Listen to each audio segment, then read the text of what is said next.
Fokus grup 6 dari mata kuliah Kenegaraan MKROC akan memaparkan sejumlah materi tentang KDRT yang akan dibawakan oleh Okan, Rizky, Naufal, Hafiz, Ramdanadi, dan juga Burhanuddin.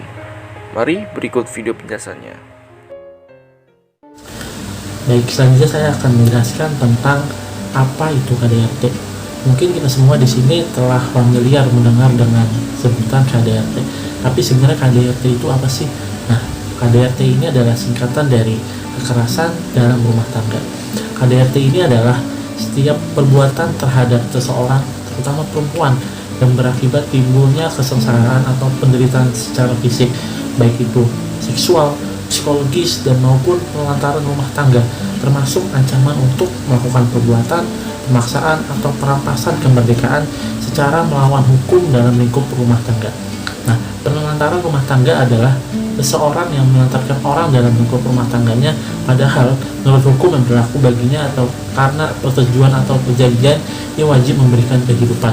Nah, lalu juga kekerasan terhadap perempuan, yaitu adalah setiap tindakan kekerasan berdasarkan gender yang menyebabkan atau dapat menyebabkan kerugian atau penderitaan fisik, seksual, ataupun psikologis terhadap perempuan, termasuk ancaman untuk melakukan tindakan tersebut dalam kehidupan masyarakat dan pribadi.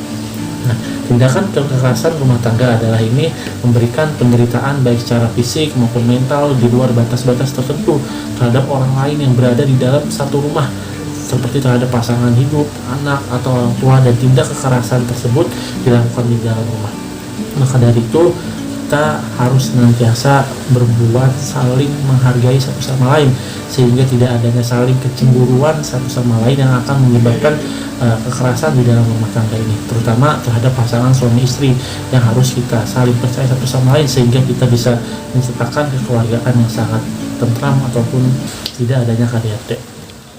Baik, saya Burhanuddin Salim dari FC6. Saya akan membahas pemicu dan faktor penyebab terjadinya KDRT. Fenomena KDRT ini terhadap kaum perempuan di Indonesia memang sudah sangat memprihatinkan.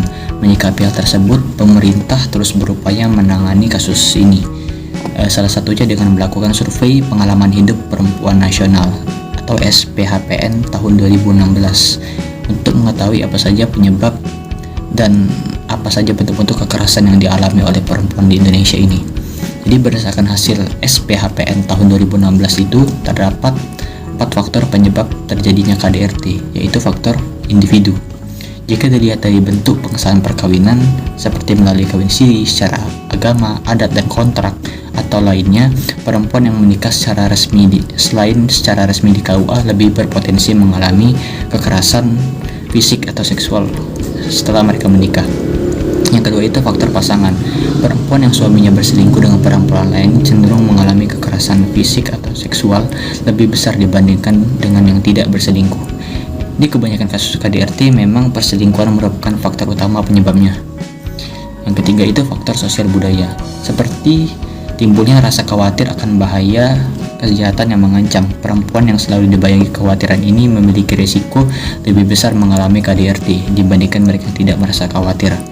Yang keempat itu faktor ekonomi. Perempuan yang berasal dari rumah tangga dengan tingkat kesejahteraan yang relatif rendah cenderung justru mengalami risiko yang relatif tinggi untuk mengalami KDRT oleh pasangannya, dikarenakan perempuan terkadang dijadikan pelampiasan sang suami atas sulitnya keadaan yang mereka alami pasca pernikahan.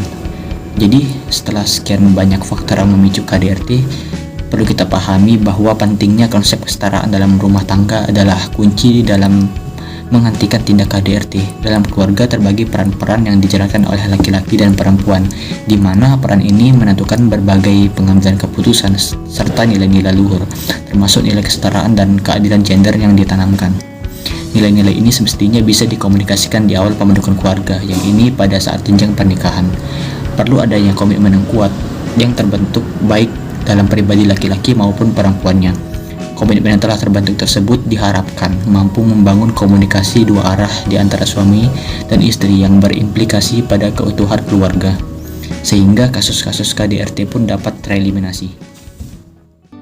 Nama saya Okan Karnavian.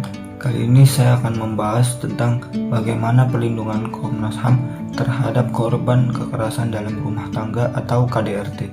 KDRT adalah pelanggaran hak asasi manusia atau HAM sekaligus kejahatan terhadap martabat kemanusiaan serta bentuk diskriminasi. Karena itu, korban KDRT harus mendapat perlindungan dari negara dan atau masyarakat. Perlindungan tersebut penting agar korban terhindar dan terbebas dari kekerasan, ancaman kekerasan, penyiksaan, serta perlakuan yang merendahkan derajat dan martabat kemanusiaan. Peran dan fungsi pekerja sosial ini juga telah diamanatkan pada Undang-Undang Nomor 23 Tahun 2004 tentang penghapusan kekerasan dalam rumah tangga, bahwa dalam memberikan pelayanan, pekerja sosial dalam hal ini, yaitu Komnas HAM, harus pertama melakukan konseling untuk menguatkan hak-hak dan memberikan rasa aman bagi korban. Kedua, memberi informasi mengenai hak-hak korban untuk mendapatkan perlindungan dari kepolisian dan penetapan perintah perlindungan dari pengadilan. Ketiga, mengantarkan korban ke rumah aman atau tempat tinggal alternatif. Dan keempat, melakukan koordinasi yang terpadu dalam memberikan layanan kepada korban dengan pihak kepolisian, dinas sosial, lembaga sosial yang dibutuhkan korban. Pelayanan pekerja sosial dilakukan di rumah aman milik pemerintah, pemerintah daerah, atau masyarakat. Selanjutnya, pengaruh kekerasan dalam rumah tangga terhadap tumbuh kembang sang anak. Penganiayaan atau kekerasan terhadap anak seringkali terjadi dan umumnya dilakukan oleh orang yang dekat dari korban. Penganiayaan baik secara fisik maupun verbal tentunya menimbulkan dampak negatif bagi anak baik secara fisik maupun psikologi. Perkembangan otak ketika bayi sampai anak-anak berlangsung secara cepat. Seorang anak yang menerima perlakuan buruk seperti penganiayaan dan tekanan mental berat dapat mempengaruhi respons stres otak. Hal ini dapat membuat anak menjadi kurang adaptif. Kekerasan terhadap anak juga berkaitan dengan sejumlah masalah kesehatan di masa yang datang. Berikut adalah beberapa masalah kesehatan yang dapat muncul dari KDRT, antara lain kemampuan emosional, kognitif, dan sosial menjadi tidak seimbang. Adanya kesulitan dalam berbicara atau komunikasi. Dapat timbul masalah bicara dan perkembangan otak melambat bahkan mengalami gangguan. Kemudian ada dampak negatif terhadap mental dan fisik anak. Respons setiap anak yang menerima kekerasan secara fisik dan verbal akan berbeda-beda. Beberapa anak memiliki efek jangka panjang, sementara yang lain bisa pulih lebih cepat dan lebih mudah. Meski pemulihan dapat terjadi secara cepat, tetap ada trauma akibat perlakuan buruk yang dialaminya. Berikut ini adalah beberapa dampak negatif yang dapat mengaruhi kesehatan mental anak akibat kekerasan, antara lain ada kesulitan untuk konsentrasi, bisa gangguan tidur dan makan, cenderung melukai diri sendiri, memiliki resiko tinggi terkena depresi dan gangguan kecemasan, lalu ada memiliki pikiran dan bahkan untuk usaha bunuh diri. Maka setiap orang tua pasti mendapatkan yang terbaik untuk anaknya, terutama kesehatan dan kebahagiaan. Tindak kekerasan terhadap anak merupakan tindakan yang sangat tidak terpuji. Hal ini dapat menghambat perkembangan dan menimbulkan gangguan mental anak, sehingga orang tua harus selalu waspada karena penganiayaan terhadap anak dapat terjadi dari orang terdekat sekalipun. Assalamualaikum, saya Muhammad Rizky Ramadan, kelas MK2C. Kali ini materi pemaparan saya mengenai sanksi, hukum dan sosial bagi pelaku KDRT. Lalu, apa itu KDRT? Kekerasan dalam rumah tangga atau KDRT adalah setiap tindakan atau perbuatan yang dilakukan terhadap seseorang, terutama perempuan, yang biasa mengakibatkan munculnya kesengsaraan atau penderitaan secara fisik, psikologis, seksual, dan penelantaran rumah tangga, termasuk ancaman melakukan perbuatan perampasan atau pemaksaan kemerdekaan. Ini diatur pada pasal 1 Undang-Undang Nomor 23 Tahun 2004 tentang penghapusan kekerasan dalam rumah tangga. Lalu Undang-Undang KDRT apa ya?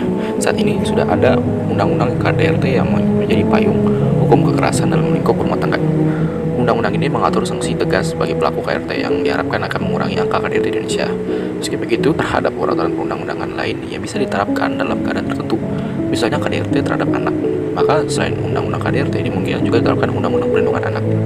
Dalam Undang-Undang Nomor 23 Tahun 2004 tentang penghapusan kekerasan dalam rumah tangga adalah setiap tindakan pada seseorang, terutama perempuan, yang berakibat munculnya kesengsaraan atau penderitaan secara fisik, psikologi, seksual, dan lain-lainnya. Perbuatan untuk merampas kemerdekaan secara melawan hukum dan dalam lingkup rumah tangga. Faktor yang menyebabkan KDRT yaitu faktor individu perempuan yang memang menyimpang atau terlalu lemah maksudnya. Juga pasangan tidak harmonis, ekonomi, keluarga yang tidak stabil, dan persoalan sosial menjadi penyebabnya.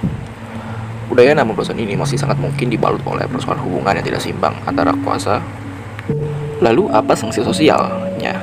Salah satu sanksi yang diberikan kepada seseorang yang melakukan pelanggaran, sanksi bukan di tempat terpisah dengan masyarakat, namun malah di depan masyarakat. Orang-orang yang ada di sekitar membicarakan kejelekan dia. Di depan umum, semua orang akan mengetahui kesalahan yang dilakukannya. Apabila hal ini dilakukan oleh orang yang memiliki kesalahan, diharapkan memilih rasa malu.